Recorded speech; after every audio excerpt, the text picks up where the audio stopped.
Perkenalkan, saya Syauki. Di sini saya sedang berada di pinggir sungai di daerah Banyumeneng, ya. Eh, formasi yang jadi litologi yang saya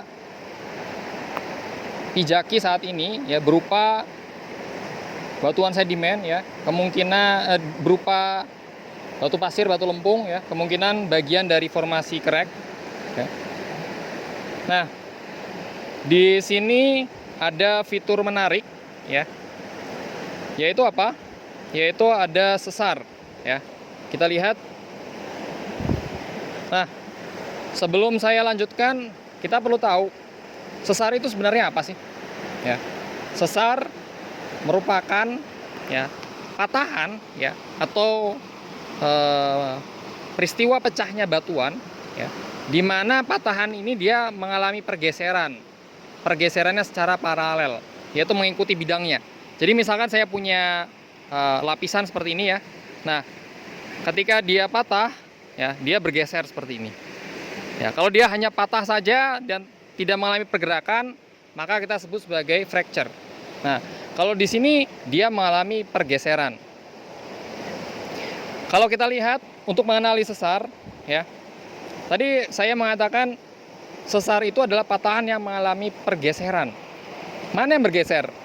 Nah, pertama kita harus mengenali dulu marker-marker litologi sebagai panduan kita untuk mengenali sesar.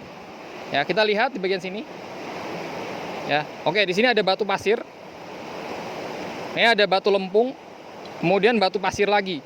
Di mana di bagian atas di sini ada iknofosil, ya, iknofosil. Kemudian kita lihat sebelah kirinya. Kita lihat sebelah kiri itu dia yang harusnya batu lempung. Di sini dia tidak batu lempung lagi. Dia terpotong. Kita bisa menemukan lapisan batu lempung lagi, ya, batu pasir, batu lempung, batu pasir itu di bagian atasnya sini, ya, di bagian sini. Jadi di sini ada batu pasir, batu lempung, batu pasir lagi. Tandanya apa?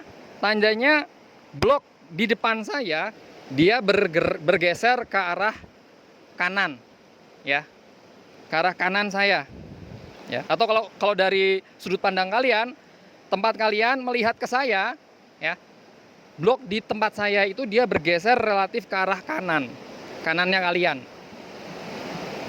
Nah, jadi itu adalah penciri utama dari sesar, yaitu kita melihat adanya pergeseran marker, ya. Nah, bidangnya mana? Bidangnya otomatis yang memisahkan antara dua blok batuan tadi, ya. Nah, ciri-ciri dari sesar, ya, itu ada banyak. Yang pertama pergeseran marker, yang kedua adalah striasi, ya. Yang ketiga adalah drag fault, ya, atau lipatan seretan. Yang ketiga adalah adanya kekar-kekar, struktur penyerta berupa kekar, ya. Ya, kemudian yang terakhir adalah adanya breksiasi. Nah, yang pertama pergeseran marker ini sudah bisa kita lihat dengan jelas, ya. Yang kedua adalah striasi, ya. Jadi nanti bisa kalian lihat di layar, ya, di sebelah kanan saya ini ada striasi. Ya, nanti dari panitia akan menambahkan. Jadi striasi itu merupakan gores garis, ya, hasil dari penggeseran blok batuan. Ya, jadi kita lihat ada gores garis. Kemudian selanjutnya adalah drag fault. Ya, drag fault itu apa? Drag fault itu yang ini. Lihat, drag fault itu adalah seretan, ya. Jadi deformasi ductile dari sesar, ya. Jadi sesar itu adalah dia deformasinya deformasi brittle, ya, tapi dia ada bagian yang ductile. Jadi seperti ini. Kalau dia sesarnya menganan, ya, contohnya seperti di sini, ya. Kalian lihat di sebelah depan kalian, ya, blok yang ini dia menyeret lapisan yang ada di sini dia ke arah atas, sehingga seretannya ke bawah. Ya, jadi dia menyeret ke atas. Begitu juga kalau dilihat dari sini, blok yang ini dia menyeret ke bawah ke arah kanan kalian ya, kiri kalian ya. Nah, jadi ini adalah drag fault.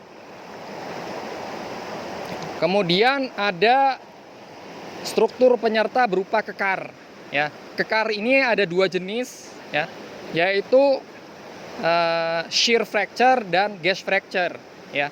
Pada sesar ya, shear fracture dan gauge fracture itu terbatas dekat dengan sesar saja. Jadi dia tidak menjalar jauh-jauh dari sesar. Semakin mendekati sesar, fracture-nya akan semakin intensif. Nah, nanti saya akan jelaskan di gambar mengenai model kekar shear fracture dan gauge fracture di sesar ya. Shear fracture ini kalau di sesar kita sebut sebagai riddle ya. Gauge fracture di sesar kita sebut sebagai tensional fracture. Yang terakhir adalah breksiasi. Ya, breksiasi ini berarti zona hancuran. Semakin mendekati sesar ya, maka kita akan menjumpai fracture yang semakin intensif.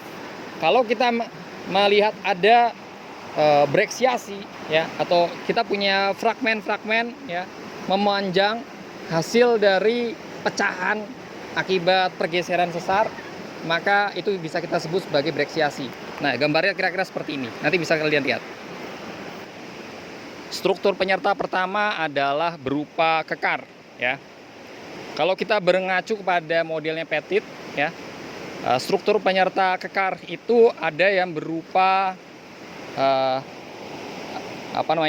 tension fracture ya, dan ada juga yang namanya riddle ya.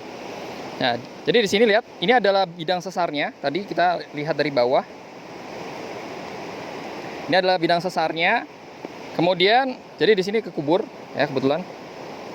Nah, di bagian sini dia ada kekar-kekar yang memiliki sudut tertentu ya. Kalau kalian ukur, ini kemungkinan sudutnya adalah 45 derajat. Nah, kalau kita menemukan kekar dengan orientasi 45 derajat ini, maka ini adalah tension fracture-nya ya, tension fracture dari atau gauge fracture dalam tanda kutip dari sesar. Nah, tension fracture atau gauge fracture dari sesar ini dia membentuk sudut lancip terhadap bidangnya, bidang sesar. Nah, sudut lancip ini menunjukkan arah pergerakan dari si bidangnya. Jadi kalau kita lihat, kita punya blok yang di sebelah depan saya dan di belakang saya ya. Kalau kita lihat sudut lancipnya ke arah sana, berarti blok yang di depan saya ini bergerak ke arah sebelah sana ya, berarti ke arah kiri kalian ya. Nah, sebaliknya berarti blok yang ada di sebelah saya ya itu bergerak ke arah kanan ya. Nah, jadi mengindikasikan kita punya pergerakan struktur sesar yang bergeser ya, bergeser menganan ya, karena blok di depan kita bergerak ke arah kanan. Baik, saya akan menjelaskan struktur yang baru saya jelaskan tadi, struktur sesar ya. Jadi kalau kita buat map view ya, lokasi kita itu ada di pinggir sungai ya. Jadi di bagian ini adalah bagian sana ya, aliran sungainya ke arah barat ya. Kemudian, nah singkapan kita tuh ada di sini. Nah, di sini kalau kita perbesar, kira-kira seperti ini. Ya, ini skalanya kira-kira 1 meter ya di sini. Jadi di bagian bawah kita melihat adanya ya, jadi kita melihat ada seperti ini ya. Ya, jadi ada lapisan di bagian tengah ya, dia terlihat jelas ya, di bagian tengah sampai ke atas dia terlihat jelas adanya pergeseran marker dari lapisan ya. Jadi lapisan yang ada di sebelah kanan itu bergerak relatif ke arah bawah ya, dibandingkan dengan yang bagian atas ya, yang sebelah kiri ya. Ya, karena ini map view, jadi ini kalau kita berdiri di sini ya, kita lihat marker di sebelah kanan kita itu bergerak ke arah kanan ya. Begitu juga dengan kalau kita berdiri di sebelah kanan, kita melihat ke arah kiri, blok yang ada di depan kita bergerak ke sebelah kanan juga. Jadi, makanya kita sebut sebagai sesar menganan. Nah, jadi ciri utamanya adalah adanya pergeseran marker. Ya, kemudian apa? Kemudian ada yang namanya drag fault tadi ya, ada yang namanya perlipatan. Ya. Nah, ini perlipatan menunjukkan bagian ductile dari sesar. Ya.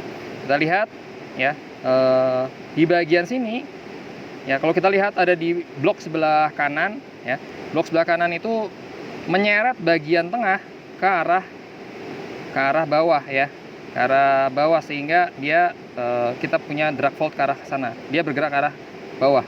Yang ini dia bergerak ke arah atas. Selain itu apa? Selain itu kita bisa melihat, tadi sudah saya tunjukkan ya, kita menjumpai adanya kekar-kekar. Nah, kekar-kekar ini dia memiliki sudut ya, tadi kalau diukur kira-kira sekitar 45 derajat. Nah, dia membentuk sudut lancip ya, sudut lancip antara si sesar dengan si fracture ya. Dan dia tidak hanya ditemukan di sekitar sesarnya saja. Semakin jauh dari sesar dia tidak kita lihat ya. Tandanya dia memang struktur penyerta dari sesar, yaitu fracture. Nah, kalau kita mengacu kepada modelnya Pettit ya, jadi model Pettit seperti ini. Model Pettit itu ini adalah sesar utamanya ya, bidang sesar utamanya digambarkan dengan tulisan M, main plan ya. Ini bidang sesarnya ya, kita lihat ya, jadi bidangnya seperti ini. Kemudian nah, sesar ini dia bergerak menganan ya. Ya, jadi blok yang atas dia bergerak ke arah kanan kalian ya, blok yang di bawahnya bergerak ke arah kiri ya. Nah, si sesar ini dia memiliki beberapa fracture ya. Fracture utama yang biasa terbentuk ada, yang pertama ada riddle ya. Riddle itu adalah dalam tanda kutip shear fracture-nya sesar. Sudutnya berapa? Sudutnya adalah sekitar 15 derajat dari bidang utama ya. Pasangannya itu adalah sekitar 75 derajat. Cuma di riddle ini dia paling banyak yang berkembang adalah R-nya, bukan R aksen atau antitetiknya. Jadi sudutnya sekitar 15 derajat. Selain riddle ada juga tension. Ya, tension ini yang dia membentuk sudut sekitar 45 derajat dari bidang sesar. Ya, bidang sesarnya yang ini kan. Nah, tension ini dalam tanda kutip adalah gauge fracture-nya sesar. Ya. Jadi kalau kalian masih ingat model keterangan batuan ya, kita punya tegasan utama sigma 1 dari sini ya, sekitar 45 derajat. Sejajar dengan sigma 1 kita punya tension ya. Kemudian membentuk sudut lancip 60 derajat, kita punya riddle dan riddle aksen ya, antitetik riddle. Kalau yang di tempat tadi ya, yang di tadi ini ya, yang ini ya, ini apa? Kita lihat sudutnya. Karena sudutnya itu adalah sekitar 45 derajat, berarti dia lebih cocok kalau dia adalah tension atau gauge fracture-nya sesar. Nah, arah pergerakannya bagaimana? Arah pergerakannya adalah menuju sumbu lancip. Jadi si blok yang di bagian atas ini dia bergerak relatif ke arah kanan. Ya, yang bagian bawah dia bergerak relatif ke arah kiri. Ya. Nah, begitu kira-kira ya. Yang jelas dalam pengukuran struktur di lapangan, pastikan pengukuran kalian dilakukan dengan tepat sesuai dengan kaidah ya. Karena sekali data pengukuran kalian salah ya, kalian perlu ingat satu ungkapan ya, garbage in, garbage out. Ketika data yang masuk salah, maka yang keluar juga diproses sebagus apapun hasilnya juga salah ya. Itu dari saya.